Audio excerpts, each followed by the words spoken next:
Bienvenue au Futuroscope.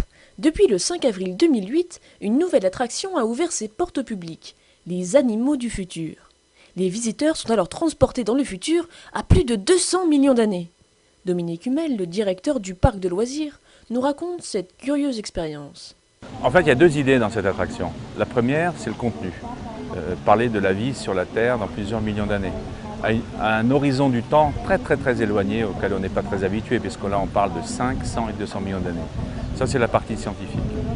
Puis il y avait une deuxième approche, c'était d'utiliser une technologie qu'on appelle réalité augmentée et qui permet en fait de rajouter des images de synthèse à des images réelles, et tout ça grâce à l'ordinateur en temps réel en permettant un certain nombre d'interactions. Je suis dans l'image et j'agis sur l'image.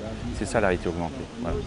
Le visiteur va embarquer dans un train, va s'arrêter plusieurs fois devant des petits décors de théâtre qui existent devant lui, qui reconstituent les milieux de vie de plusieurs millions d'années devant nous.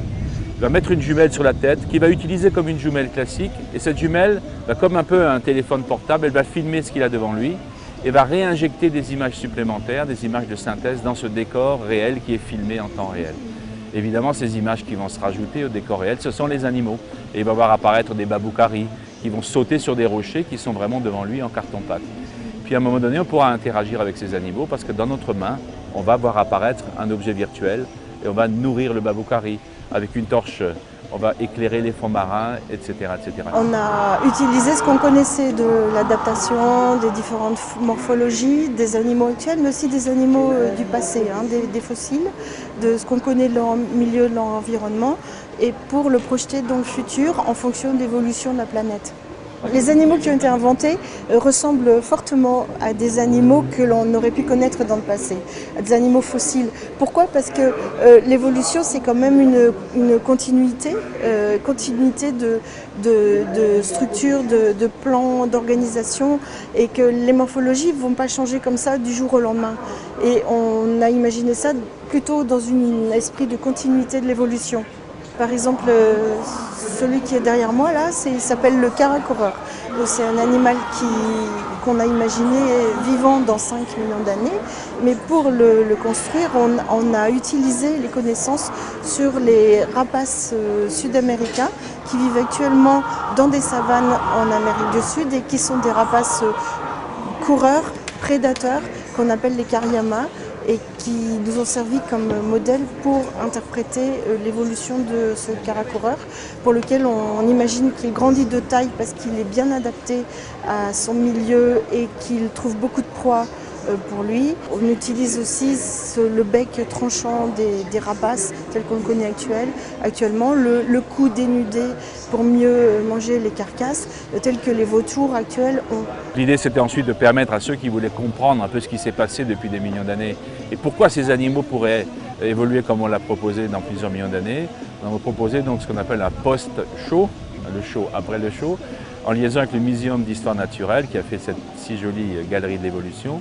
Et là, on va reprendre quelques animaux, on va les montrer tels qu'ils étaient hier à travers des fossiles qui nous sont prêtés par le muséum. Ce qu'ils seront demain à travers ce qu'on appelle des animatronics, donc des petits robots qui bougent, puis ce qu'ils sont aujourd'hui et comprendre pourquoi ils ont évolué et pourquoi ils pourraient évoluer demain. Puis Jamie Gourmaud, qui est notre partenaire, nous raconte ce que pourrait être l'homme dans plusieurs millions d'années. Et donc on a une petite vidéo pour terminer, très intéressante sur le fond, sur l'homme dans tout ça.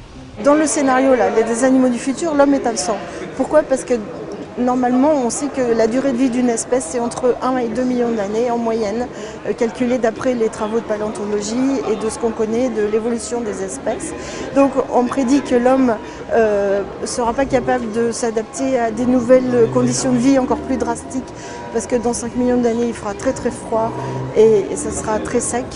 Et que tous les changements climatiques globaux, la disparition de ces ressources, l'augmentation de la population pourront faire qu'il y ait un crash des populations humaines. Et de toute façon, même s'il y a un autre homme qui survit, ce ne sera pas la même espèce que la nôtre, parce qu'il y aura eu trop d'accumulation, de changements, d'environnement et de génétique. On connaît l'évolution du climat puisqu'on connaît la course de la Terre autour du Soleil. Donc on sait qu'il y a trois grandes grands changements. Il y a l'obésité de la Terre par rapport au Soleil, il y a sa trajectoire autour du Soleil qui fait qu'elle est plus ou moins près, plus ou moins loin. Il y a la façon dont elle tourne sur elle-même et tout ça revient à cycles continus, à cycles astronomiques qui ont été définis par un dénommé Milankovitch. Ce sont les cycles de Milankovitch qui expliquent les fluctuations du climat dans le passé. Mais la Terre continue de tourner autour du Soleil, donc ça va continuer et donc ça c'est prédictible. Ensuite, on connaît aussi sur le globe terrestre la dérive des continents. Les continents pour l'instant sont très éclatés. Il y a beaucoup d'océans et ils sont très éclatés les uns par rapport aux autres. Et en fait le mouvement actuel c'est de se resserrer pour dans 200 millions d'années faire un supercontinent qui a été appelé d'ailleurs Pangée 2 par analogie avec le supercontinent qui a déjà existé dans le passé. Donc là la tendance actuellement des continents c'est de se resserrer. Et par exemple une des tendances actuelles c'est que l'Afrique n'a pas terminé d'entrer en collision avec l'Europe et que dans 5 millions d'années on prédit que l'Afrique et l'Europe seront complètement fusionnées et que la Méditerranée aura disparu. Parmi les 12 animaux présentés dans ce safari du futur, public et organisateurs ont déjà désigné leur chouchou. J'aime beaucoup le bébé tortunosaure ou le tortunosaure. La tortunosaure. Alors moi, mon petit préféré, c'est le bébé tortunosaure. J'ai une tortue, donc j'étais impressionnée par la manière dont elle allait se transformer d'ici quelques millions d'années. C'est le descendant lointain de la tortue, mais devenu grand comme un éléphant, d'où ce nom de tortunosaure. C'est un exemple de revanche de ce groupe qu'on appelle les tortues, qui existe depuis 300 millions d'années sur la planète et qui finalement n'ont jamais eu leur heure de gloire, contrairement aux reptiles qui ont donné les dinosaures très gros. Mais il y en a d'autres. Le baboucari, qui est le singe du futur, est aussi très intéressant par son regard. Il y a quelque chose de très humain en lui. Et puis le plus intriguant, c'est la pieuvre singe, qui devrait apparaître dans 200 millions d'années et qui, quelque part, pourrait peut-être supplanter l'homme.